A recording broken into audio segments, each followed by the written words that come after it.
Good afternoon to my LinkedIn family and Facebook family, even though I'm not on Facebook as much as I should be. Pretty much not at all these days, so I have to get back to that. And my growing YouTube channel. I really appreciate everybody who comes and watches these Coffee with Bobs. Although, again, Sarah, I got to tell you, I think I have to start renaming it Lunch with Bob because it's coffee time for me. I work a regular job, so I do this during my lunch hour. Sure. So I don't know. I got to think about that. But anyway, Cafe time with Bob, if you want to yeah, keep there you it go. Yeah, we C, could think of something here. I've been on hiatus for the last couple of months, and both from posting and doing the Coffee with Bobs, and now I'm back. And Sarah Noll Wilson here, who is a amazing author and coach, has agreed to be on the inaugural bounce back into the gigs show, which is amazing. Now, for some of you out there, you might recognize Sarah from all of her amazing posts on LinkedIn, and you might also recognize her from the fact that she's been on Coffee with Bob before. I think it was about 2 years ago when we first started the show. Sarah was one of the first guests back then too, which is pretty amazing. Recently, Sarah published her first book. And, I had to get it right away, and I read it, and I'll tell you, I couldn't put it down. Here it is on my iPad. Don't Feed the Elephants by Sarah Noll Wilson. And it's a mouthful. Our brain glitches are real these days, so we're good. Well, actually, I'm still drinking coffee, so I guess that's good. So I want to welcome Sarah. Sarah, welcome. Thank you very much. I really appreciate you being on this first show in some time and kind of breaking in the water.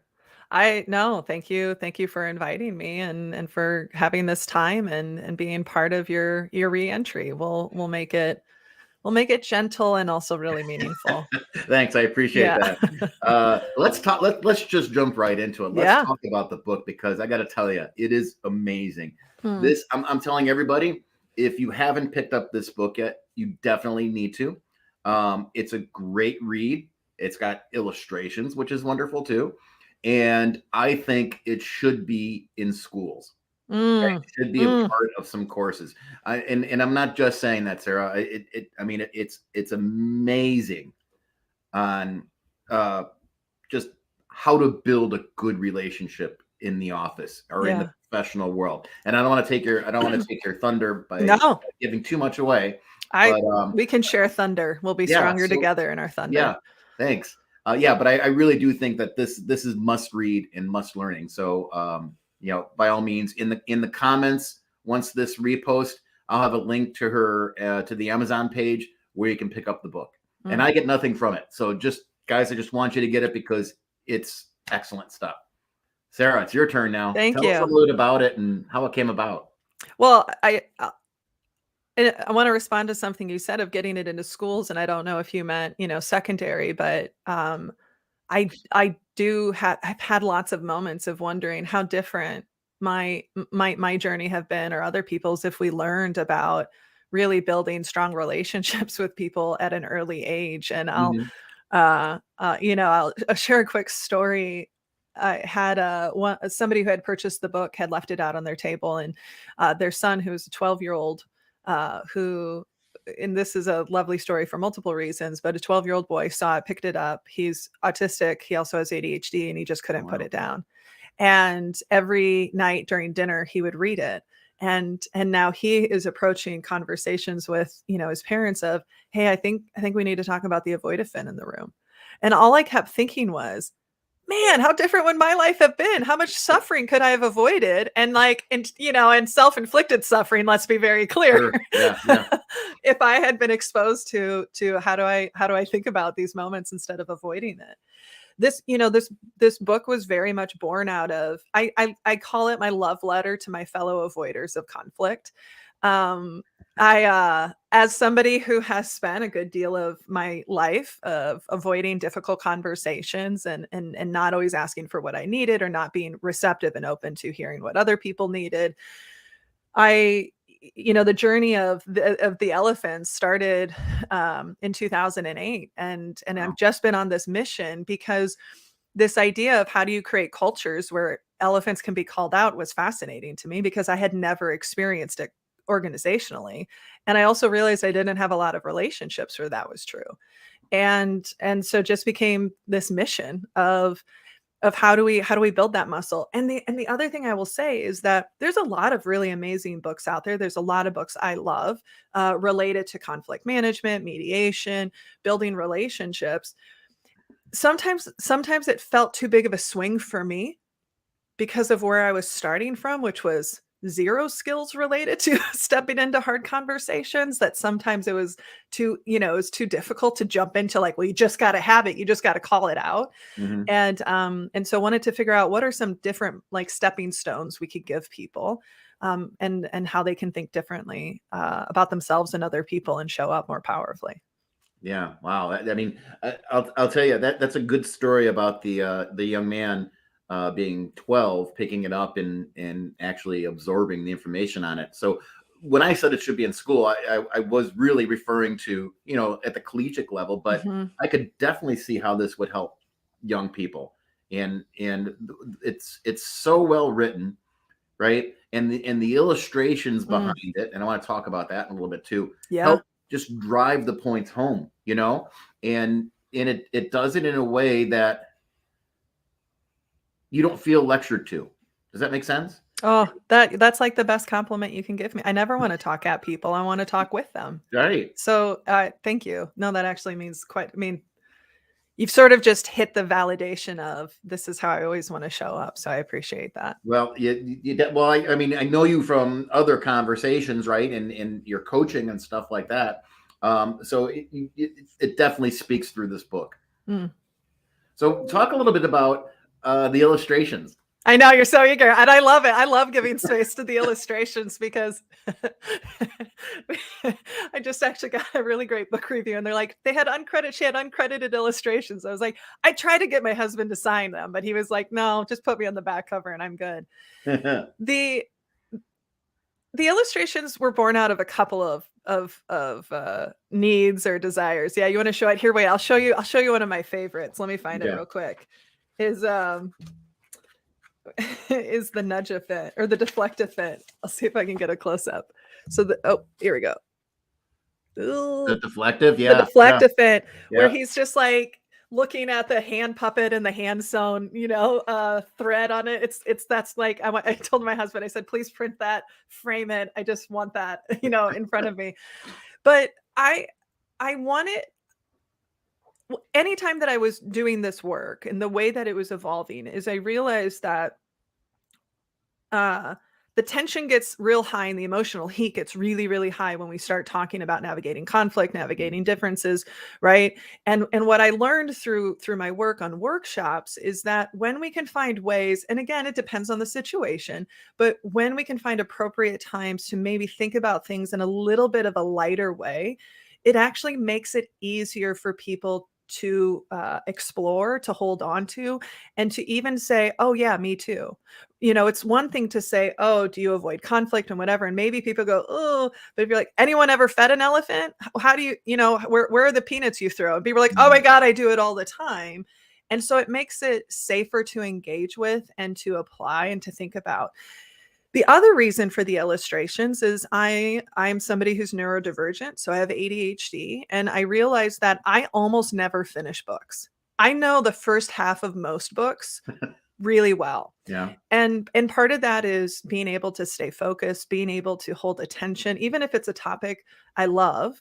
The visual of just having text after text after text is really hard for my brain, and I know a lot of different brains. And so visually, we were really intentional in the layout of the books to break it up. So you'll notice a lot of smaller sections. You'll notice headings. You'll notice call outs. And then the illustrations are, how can we give people other ways to engage with the content that will be more memorable and maybe will stick. But when my husband and I, so I'm fortunate that my husband, Nick Wilson, who is a video and film guy, and he also is an artist, agreed to do my illustrations. We were thinking, maybe we'll have like one a chapter, maybe. And then as we got into it, we just kept coming up with more ideas. And by the time we were done with it, I think he had done 82 illustrations for the book, and we had to start to be a little strategic about which ones we included.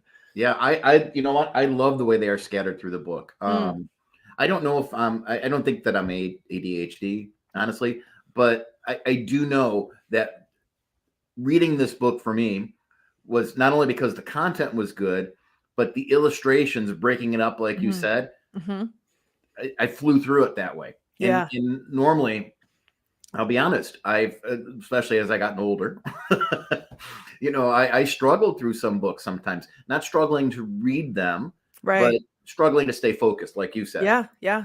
I'm that way too. I mean, if you were to look at my Kindle library right now, you probably see about 3 or 4 dozen books that I've started, gotten halfway through, and now went on to start something else. Yeah. So Well, and part of it too is from a learning perspective is we're more likely to retain information regardless if we're neurotypical or neurodivergent when we're able to tap into more senses.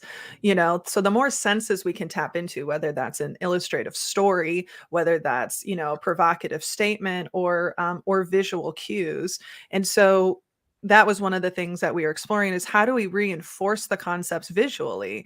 So it's just another repetition of the content so that people, and there was a fair amount we didn't include because there was just at some point we had to limit, but there were some unfortunate ones that ended on the cutting room floor.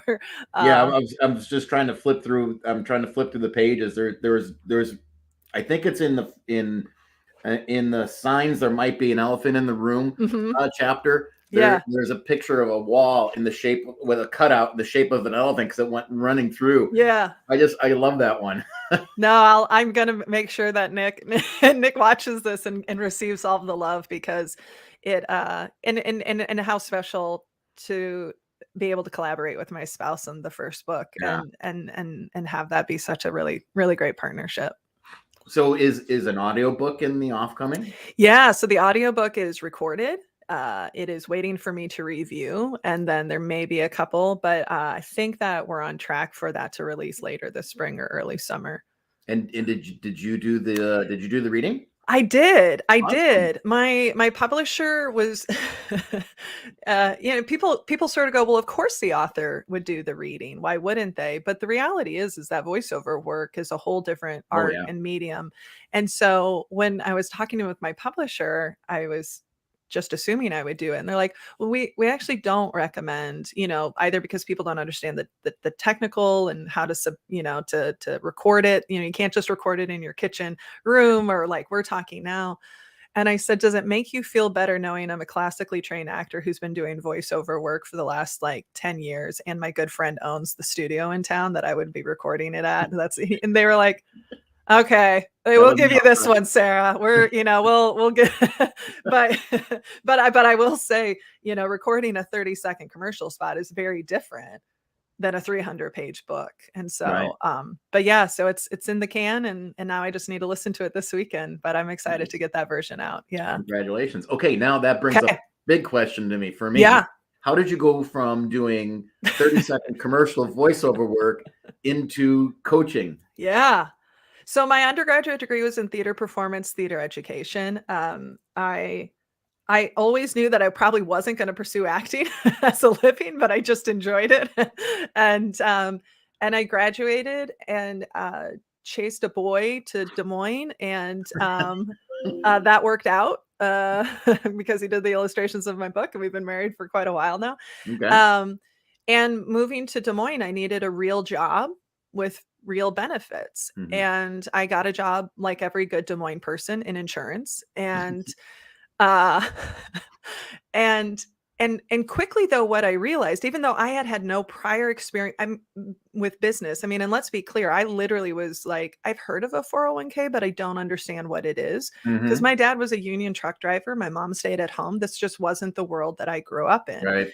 And I realized that the training had opportunities to improve upon. My theater education background wasn't teaching theater. It was using theater as an educational tool.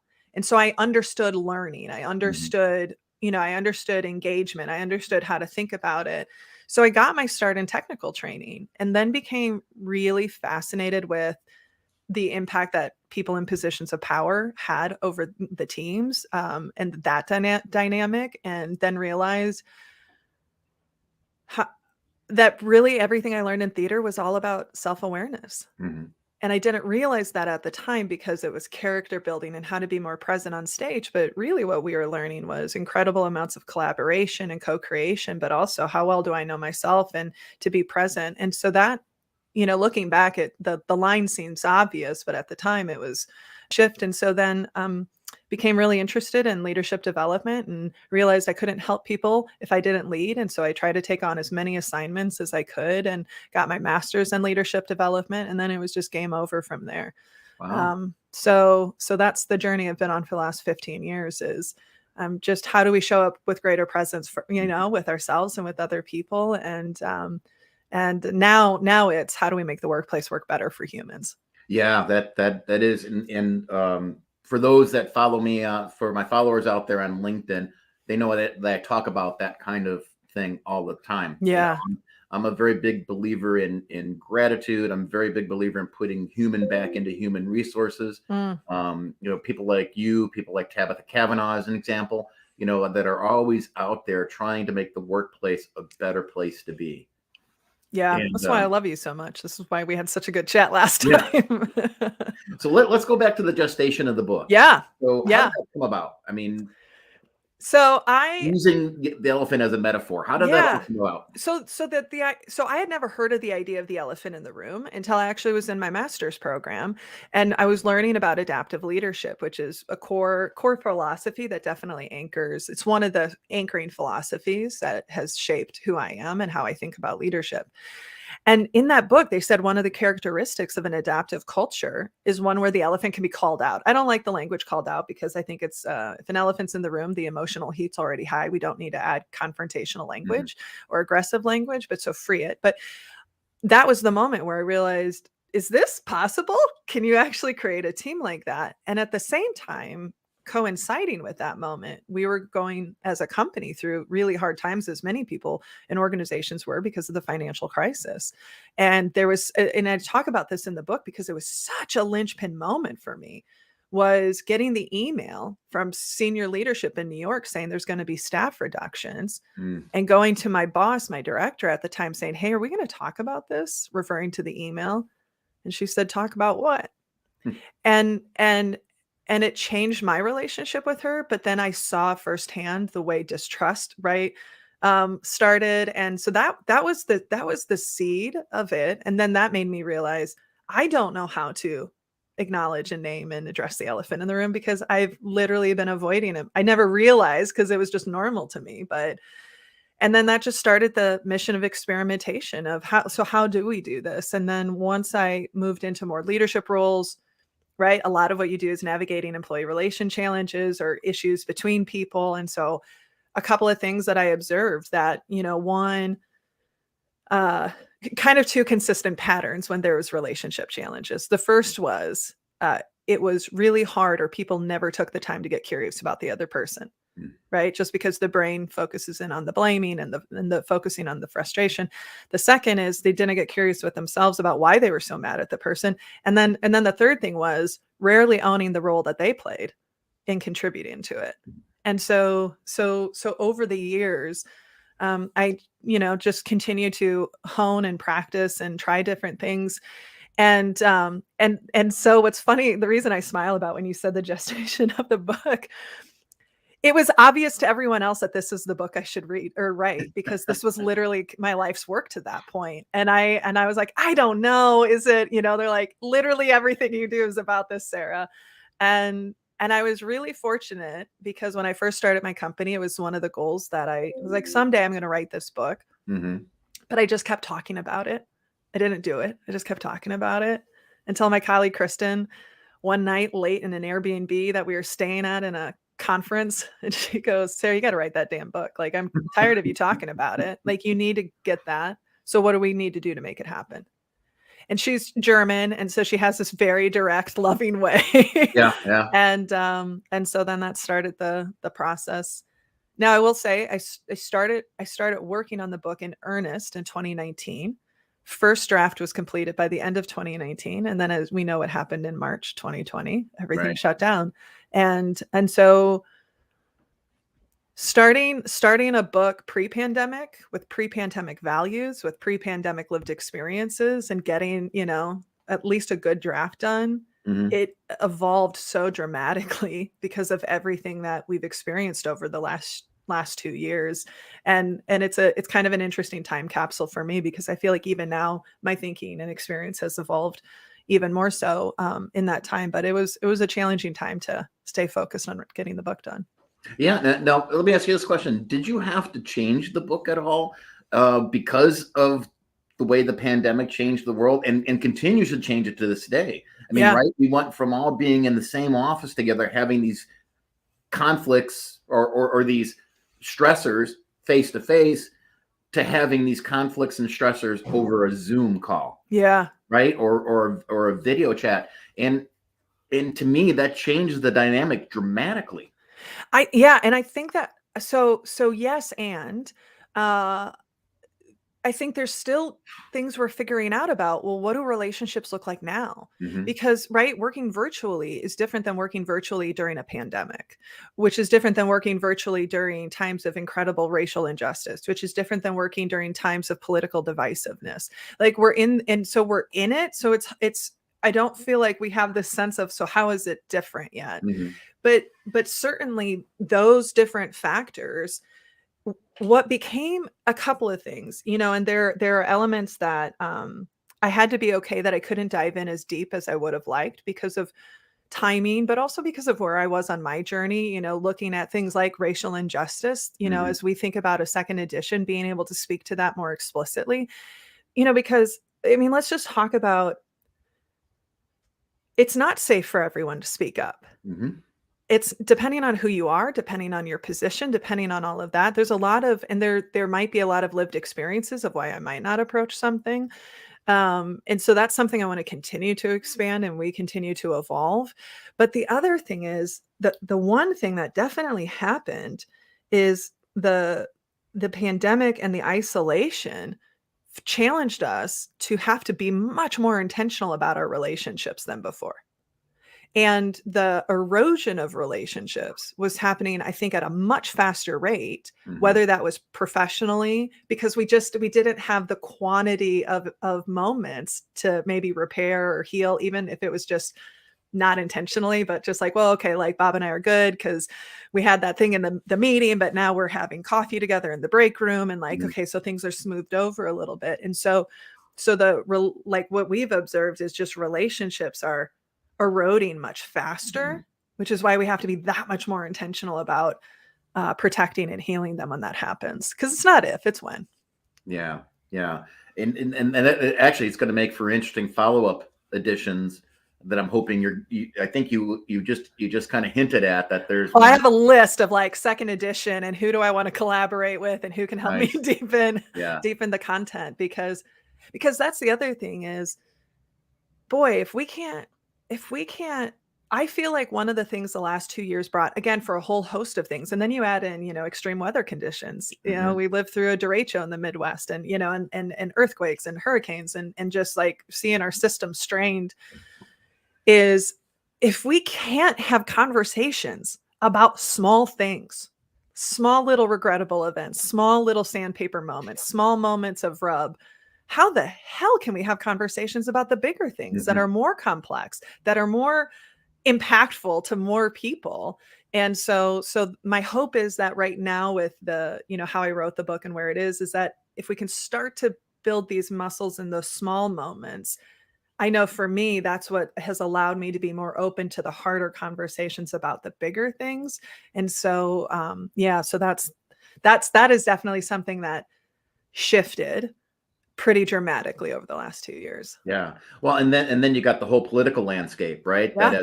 That has caused such deep divides, even amongst family members. Yeah, exactly. It's amazing. And I'll be honest, in reading your book, it made me aware of some of the things that I need to do at a very personal level to get along with the people who may not necessarily agree with me, either from a social or political view type of thing. Yeah. It's well, and again, I mean, there was always political divides, Right. but now we were isolated from each Yeah. other, and now we are in echo chambers, and now we are in a situation that was politicized in really extreme ways, and suddenly people's political beliefs, at least early on, became really obvious in a way that it wasn't obvious before. Like, maybe we could work with people and not necessarily know what their values were or what they believe, but it was pretty clear depending on how you responded to the pandemic, how you showed up with it, how Mhm. you were talking about it. And so, and again, that divide of, and I appreciate that you brought up the personal side is, and if I may, sorry, I'm following my train of thought. That's We okay. were all really stressed, and like, we're still experiencing the trauma of the last 2 years. And Mhm. so that means we really aren't going to show up at our best when it's like, I don't even know how to, can I order groceries? Can I go into the grocery store? How can I see my parent? Right? Like, I mean, there Yeah. was so much uncertainty and complexity and so much survival mode, right? We all went into this protection mindset, that then further eroded relationships that were already maybe tender to begin with. Yeah. And I appreciate, I was just going to say, I mean, while this is work we do in organizations, relationships are relationships, Mhm. right? Which is why I tried to weave in my own personal stories or other people's stories, so you can see, ooh, maybe my siblings and I need to, Mhm. right? Or maybe I need to have that different conversation with, my parent or my spouse or even with my kids. Yeah. Yeah, no, and I'm here to tell you that it helped me on personal levels. It Mm, really did. That's I think that's the beauty of this book, right? It works on so many different levels when you read it, if you allow it mm, to kind of settle into you. Because I think, and I'm not belittling this term by saying this, but I think a large majority of us are going to be suffering from PTSD of sorts, from being isolated like this and not being able to have those connections, and yeah. let's face it, when we're doing everything from a corner office in a home where maybe you just have your dogs around or your spouse downstairs, right? Or Yeah. your kids running around the house, you lose some of that ability to interact on a personal level with coworkers, with friends, Mhm. even with family members. Mhm. I have an aunt that lives in the city of Chicago, who's like a mother. My passed away mother's Mm, sister, who was like a mother to me growing up. Love her to death. They have literally not been out of their house in 2.5 years, mm. and they won't go out even though they're fully vaccinated. Yeah. They're in the 'Cause they're city. probably high risk because 'cause they're older, I Well, would guess. exactly, Like, and mhm. it's just gotten them. I worry for them, Sure. right? And I worry for some of my other family members and friends who tend to be that way. What's going to happen when things we learn to live with this and it does open up. Yeah. And what I like about the book, you can get those kind of skills to be able to cope from reading this book. Yeah. I wanna invite you, because you said, you don't wanna belittle, like, the PTSD. Because I think that, and this is something that we've been talking about a lot. I actually just yesterday interviewed an incredible woman, Erica Reed, about trauma-informed, Mhm. leadership and responses, that a lot of times we think about trauma as like this singular, awful, horrific event like war or abuse Right. or assault. And the way that she describes it, and I appreciate it, was like, it's any event that basically overwhelms your system and you can't cope anymore. And Right. pre-pandemic, and again, I just want to make sure I'm giving her the acknowledgement of sharing this wisdom with me. Pre-pandemic, 70% of adults experience some type of traumatic event, Mhm. whether they realized it or not, Right. right? So, like, there's big T trauma and then there's little T trauma. And Right. the last 2 years, regardless of how you felt about it, regardless of what side you were on, we were experiencing prolonged exposure to stress, whether that was, I'm frustrated because you're not coming out and I'm frustrated that you're going out, or I'm frustrated that the vaccination isn't coming here, or I don't know what the heck to do with my kids and how do I keep them safe because they can't be vaccinated yet. And I mean, it was just like all of those things. And we're not even to the past part yet. Right. Yeah. Right. You know, my colleague Farah Harris, she goes, I kind of wish it wasn't post traumatic stress disorder, but like Right. present, past, and post. And we won't realize that some of the issues we might have in relationships, like irritability, Mhm. like not being able to hold focus, you know, but especially that irritability, we won't realize that maybe the reason I'm short with my spouse is literally because my brain physically changed Mhm. because of the trauma that I was under for the last Yeah. 2 years. Yeah, that makes So perfect sense. My really good friend, Dr. Irene Kopp, who I love dearly, she works with. She's a medical doctor, mm, chiropractor, acupuncturist. You know, she kind of mixes Eastern and Western medicine together.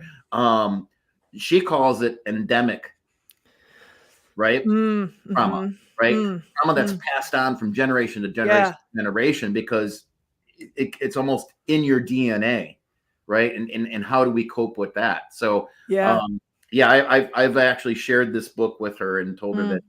she needs to.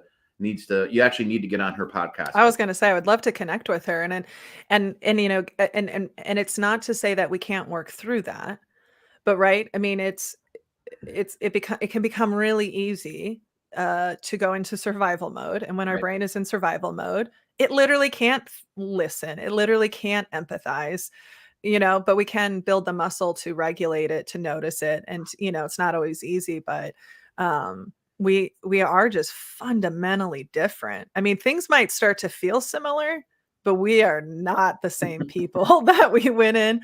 And and and we've also gotten really I think for a lot of people, we've gotten clear about either things that are important to us now that weren't before, or we've just gotten really clear about what's important to us and what we're willing to tolerate. And I feel like we're going to be in this age of people setting boundaries, which I Mhm. think are healthy, that they maybe didn't before. And so, you know, so that's part of the hope with this book too is if I'm somebody who never asked for what I needed and I just sort of like tolerated it and then I seethed or was resentful or bitter or whatever the case might be, how can I maybe approach that conversation differently now so that I Yeah. can it's not just about serving the other person, sometimes it's about serving us, and sometimes the resolution might not be what we want, but if I can free that elephant for me, then that makes me lighter, and that makes me be able to show up and live the life that I want.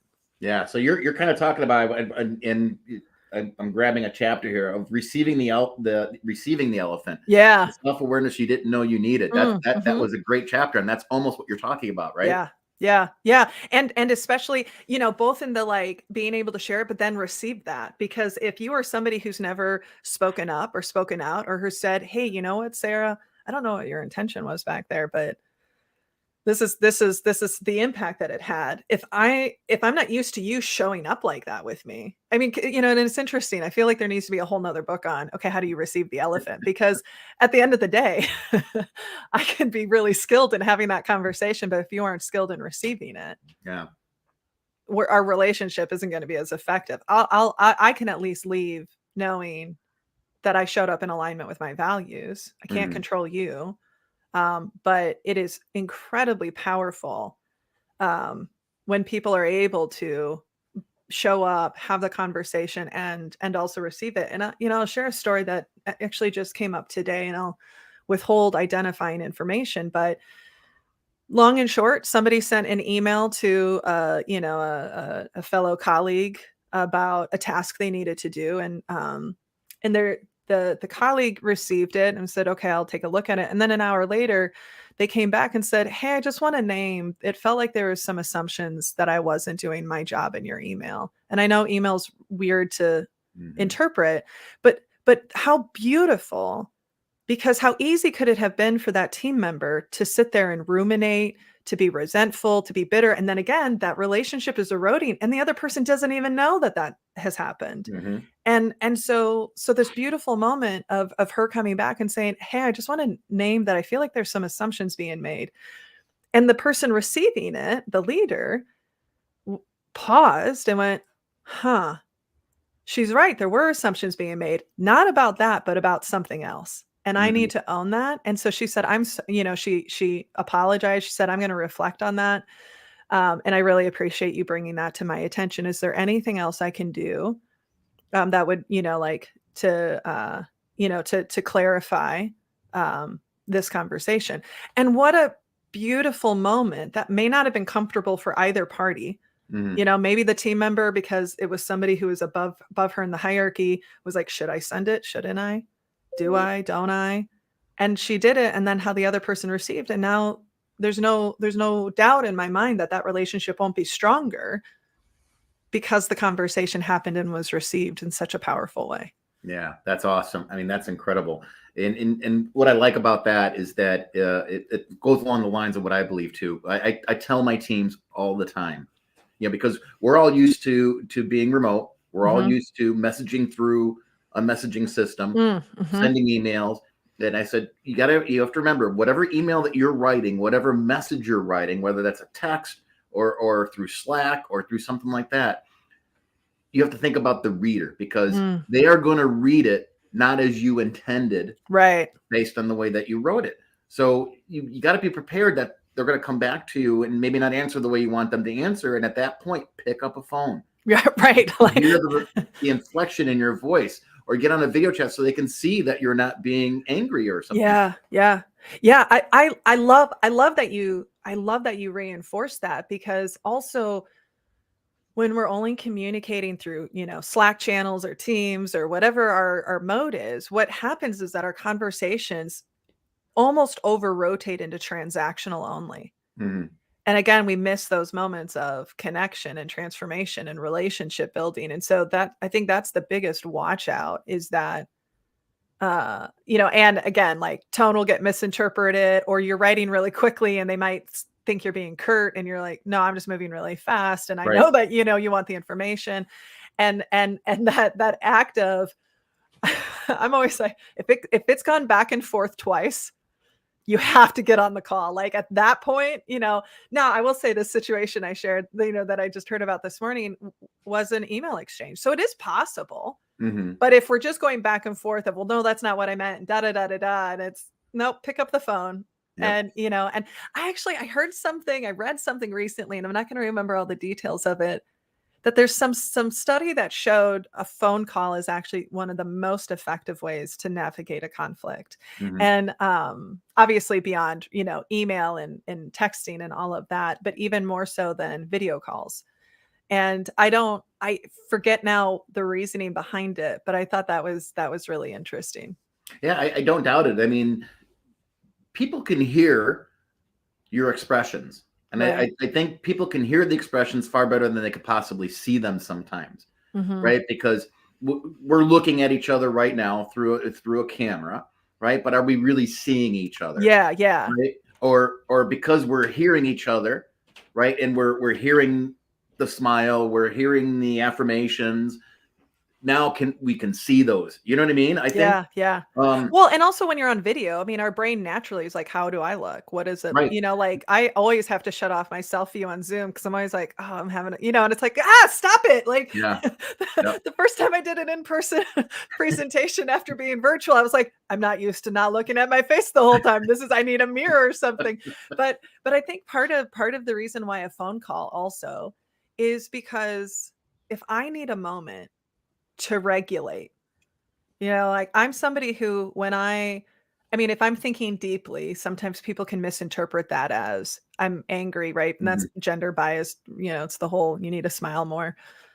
That's one reason I like masks, side note, is because I haven't been told to smile by any stranger in 2 years. And I am very, very pro that. I'm grocery shopping. Why am I smiling at you? I'm looking to figure out what better price on mac and cheese I can get. But if you are noticing, oh, I'm getting regulated, like, can I take a deep breath? Can I close sometimes I just need to close my eyes and on a phone call, that's safer for me to do whatever I need to regulate my emotions than on video. Yeah, that's a great point. So, how's the book doing so far? Amazing. Awesome.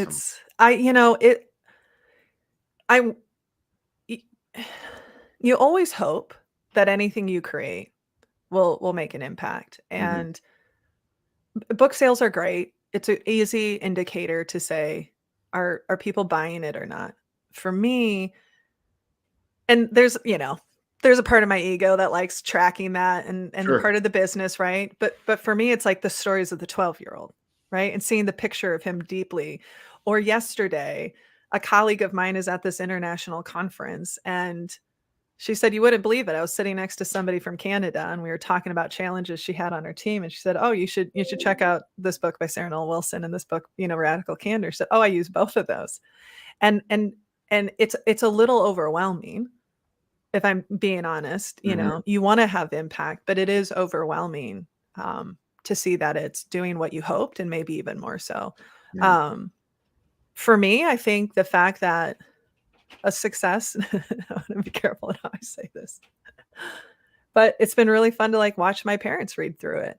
They've been married for 50 years. Yeah. They, right, grew up in a very different generation. And Yeah. you said earlier, this can help you if you're willing to allow it in.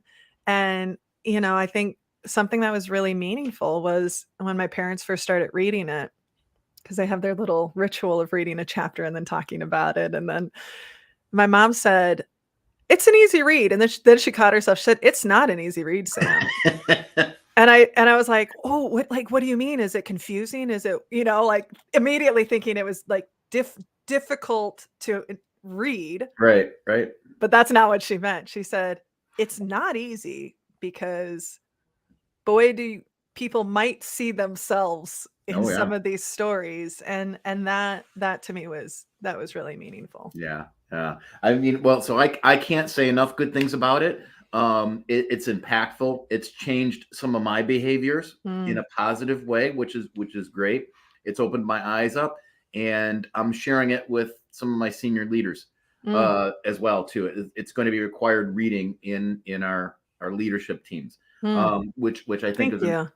which I hope is a compliment. It's a huge compliment, and then I was gonna say, if you need bulk orders, let me know, I'll give you a discount.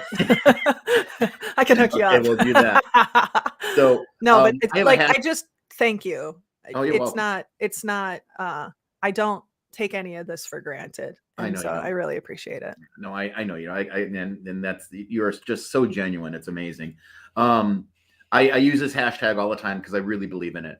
One connection can change Mm, a life, and Sarah Noll Wilson is that connection, guys. mm, And I'll tell you, this is a life changing book.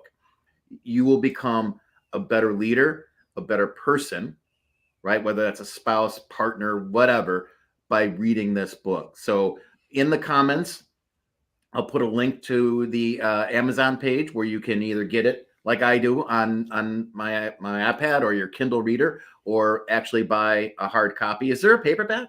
yeah, there's yep, paperback, ebook, and hardcover. Awesome. You can get all three at Amazon, and they'll be in the link below. Sarah, thank you so much for being on the show. Thank I you, mean, it's Bob. always an amazing conversation, and I think we can go on a little bit longer. So I am definitely going to have you back. Oh, I'll be here in a minute, but let's also, take a moment and celebrate you. Oh, How No, I mean it. This is so effortless, also in part because of you, because we're in relationship, right? And you play mhm. the other half of it. And so thank you for creating such a safe space. And also I always love hearing the stories of real life. Here's how I'm trying to talk to my team. Here's how I'm trying. And we need more leaders like you. Well, thank you. You're very We kind. do. Yeah. The No, world you're would be very a kind. much better place. I appreciate that. So yeah, so join us again, and even share this. I encourage everyone who's watching to reshare this, not because I don't care about the metrics or anything like that. But because I think the message is important. Please do. And Sarah, thank you again. I truly appreciate you being on the show, and I really want to do it again. Yeah, thank you. Thank you. Maybe we can premiere the audiobook on the show. We're also working on a companion workbook. So Awesome. hopefully those will come. Audiobook will come first, but then the companion workbook will come. So that would be really fun to Oh, explore I with love you. that. Yeah, Mhm. we're done deal. We're gonna do that. I love that. Thank All you. right, cool. Well, thank you so much again, and have a great rest of your day and a wonderful weekend. Yeah, you as well. And All bye, right, everyone. everyone, make sure you connect, follow, and engage with Sarah Noll Wilson. I'm telling you, she's one connection that's going to change your lives. Thank Mm. you very much. We're going to end.